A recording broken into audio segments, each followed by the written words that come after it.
Hello students, welcome again. आप सभी अच्छे हैं और आप लोग मैथ्स का काम कंप्लीट कर रहे हैं। प्रीवियस वीडियो में हमने बच्चों 12, 13 और 14 सम आपके लिए दिए थे। 12th मैंने कराया था, 13 और 14 आपके लिए दिया था। अभी बच्चों हमारे पास क्वेश्चन नंबर 15 तक है क्लास 10th का। देखिए बिल्कुल सिंपल है, स्टेटमेंट है 3, 4, 5 लाइन की। क्या करना है, उस स्टेटमेंट को रीड करके हम एक लिस्ट ऑफ नंबर्स लेके आएंगे।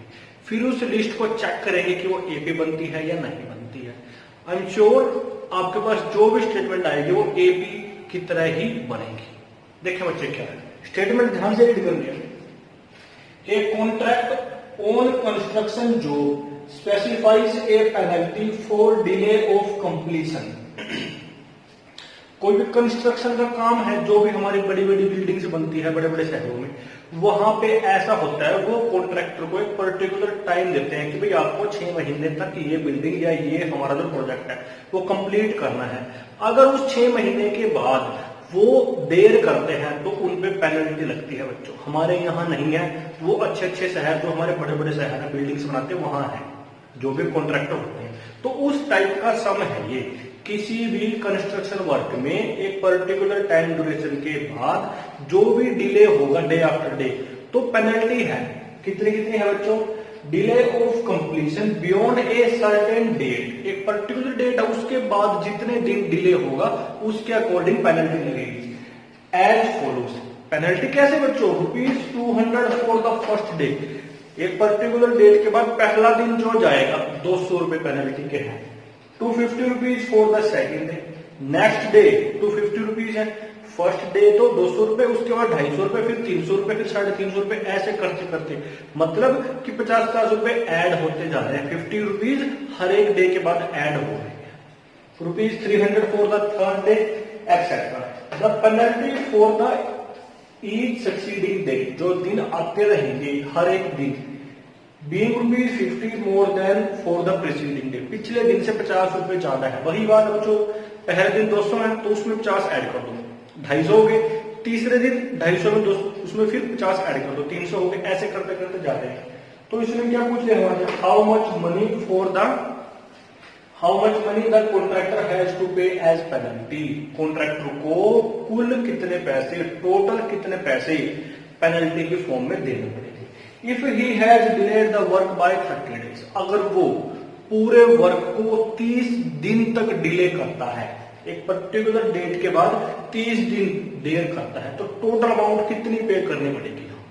ठीक है बच्चों, क्वेश्चन समझ आ चुका है? एक बार फिर सुने, एक सिंपल लैंग्वेज में, एक कोई भी काम है एक पर्टिकुलर डेट तक उसको खत्म होना है, वो डेट जा चुकी है, काम कंप्लीट नहीं हुआ, तो उसके बाद पेनल्टी लगनी स्टार्ट हुई। फर्स्ट डे 200 रुपए, सेकेंड डे 250, 300, 350, ऐसे करते करते जा रहे हैं। तो 30 दिन तक डिले हुआ तो टोटल अमाउंट बतानी है हमें, कितनी उसको पे करनी पड़ेगी। तो बच्चों देखिए, penalty for first day, second day, third day, fourth day, ये हमारे पास पेनल्टी ऐसे ही। फिफ्थ डे 400, 450, 500 चलते रहे। तो लिस्ट ऑफ नंबर्स ये ऐसे आ गए। अब ध्यान से देखेंगे क्या बना रहे हैं, ए बी बना रहे हैं बच्चों। लिखे फिर यहां पे clearly, they form N A B. क्या बना रहे हैं बच्चों? ए बी बना रहे हैं। अगर ए बी बनेगी तो फर्स्ट टर्म और कॉमन डिफरेंस आएगा, सच दैट फर्स्ट टर्म क्या आ गई बच्चों? 200 आ गई, मतलब जो फर्स्ट डे की पेनल्टी थी। एंड कॉमन डिफरेंस क्या आएगा? आपको पता ही है, सेकंड टर्म में से इसको माइनस कर देते हैं तो कितना बचता है बच्चों? 50 रुपीज आता है। 200 फर्स्ट टर्म आ चुकी है, डी 50 आ चुका है। अब कितने दिन तक पेनल्टी लगेगी बच्चों? 30 दिन तक लगेगी। तो नंबर ऑफ डेज आ चुका है हमारे पास। नंबर ऑफ डेज को किससे रिप्रेजेंट कर लेते हैं? एन से कर लेते हैं। 30 आ गया बच्चों। अब टोटल पेनल्टी के लिए क्या करेंगे, हम उनको ऐड करेंगे। 200 प्लस 250 प्लस 300 प्लस 350, ऐसे टोटल ऐड कर देंगे। और ऐड करने के लिए क्या है हमारे पास? फॉर्मूला है। कौन सा फॉर्मूला है? एस एन का फॉर्मूला है। क्या होता है S N? N upon two A plus N minus one into D. N क्या है? 30 है। ए क्या है? 200 ऑफ फर्स्ट टर्म। डी क्या है? 50 है। तो बच्चों पुट करके सोल्व कर लेते हैं, करेंगे।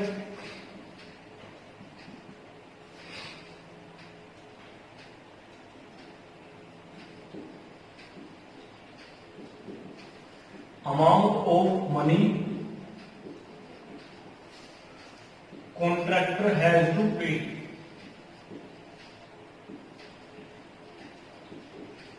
कॉन्ट्रैक्टर को पे करनी पड़ेगी। Contractor has to pay if he delayed the work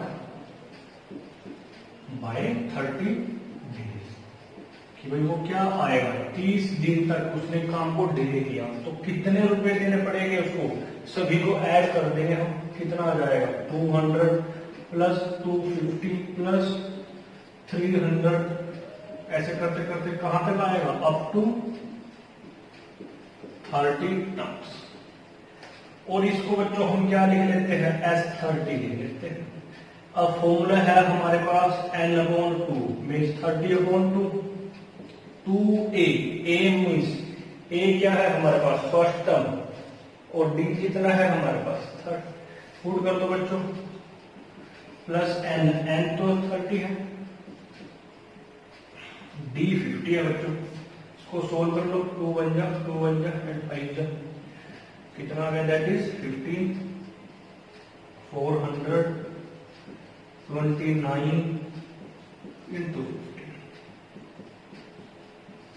ये एज इट इज इसकी मल्टीप्लाई कराएंगे, ये 1 जीरो आ जाएगी। 5 9 जा 45 4 5 2 10 4। ये आ गया बच्चों। इसको आप लोग सोल्व कर सकते हो बच्चों, सिंप्लीफाई कर लेना।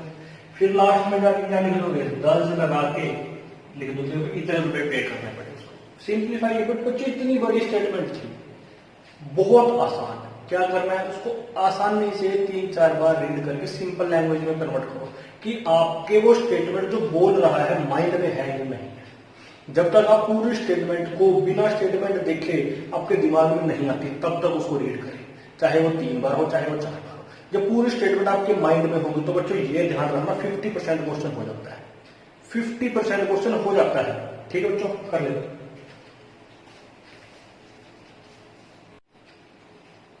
नेक्स्ट बच्चों क्वेश्चन नंबर 17 देखें। A sum of ₹700 is to be used to give 7 cash prizes to students for their overall academic performance. इस लाइन में क्या बोल दिया? हमें 700 रुपए के कैश प्राइज एक स्कूल के एक क्लास के बच्चों को देंगे। किस बात को ध्यान में रखते हुए? उनकी क्लास में ओवरऑल एकेडमिक परफॉर्मेंस, मतलब वो क्लास में कैसे थे, इस बात को ध्यान में रखते हुए 700 रुपए के प्राइज हमें बच्चों को देने हैं। ठीक। और कितने प्राइज है बच्चों? प्राइज भी टोटल 7 है, 7 प्राइज देने हैं। टोटल कितने रुपए हैं? 700 रुपए है, 700 rupees. If each price is ₹20 less than its preceding price. अब जैसे मान लो एक प्राइस दिया हमने 100 रुपीज का, अब सेकंड प्राइस जो आएगा इस पहले वाले प्राइस से 20 रुपीज कम आएगा। अगर ये 100 का तो 80 आ गया। अब अगर थर्ड प्राइस जो आएगा वो इस 80 रुपीज से 20 रुपीज कम आएगा, इट मीन 60 रुपीज का आएगा। अब 60 के बाद जो आएगा वो इससे 20 रुपीज कम है। ऐसे करते करते 20-20 रुपए कम करते करते 7 प्राइस हमें बनानी है। Find the value of each of the price, हर एक प्राइस की वैल्यू।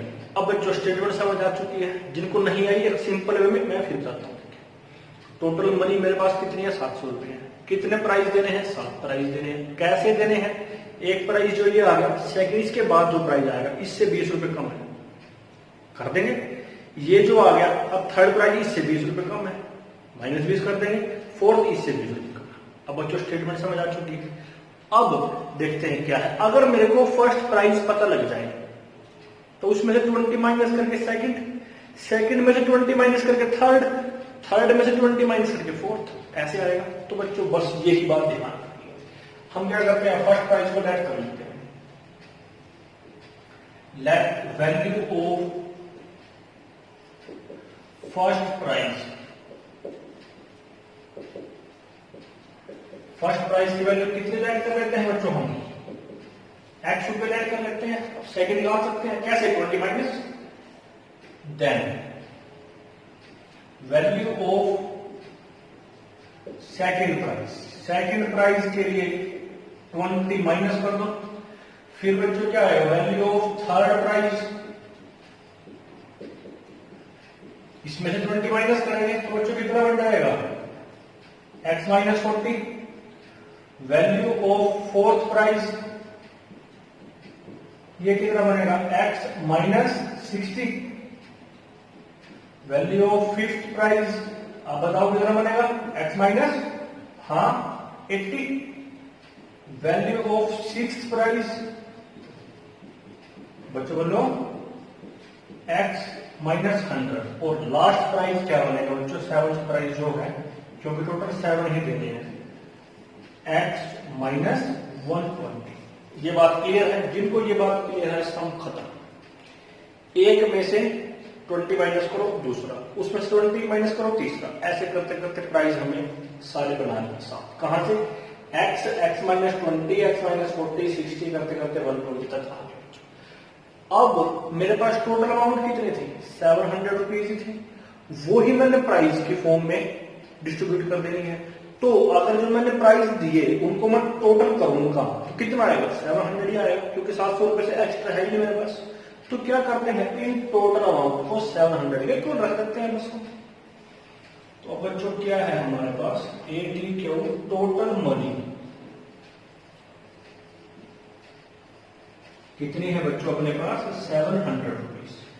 अब इन्हीं में से ये 7 प्राइस आए हमारे पास, या हम टोटल मनी की जगह पर लिखें total money of 7 prices, total money of 7 prices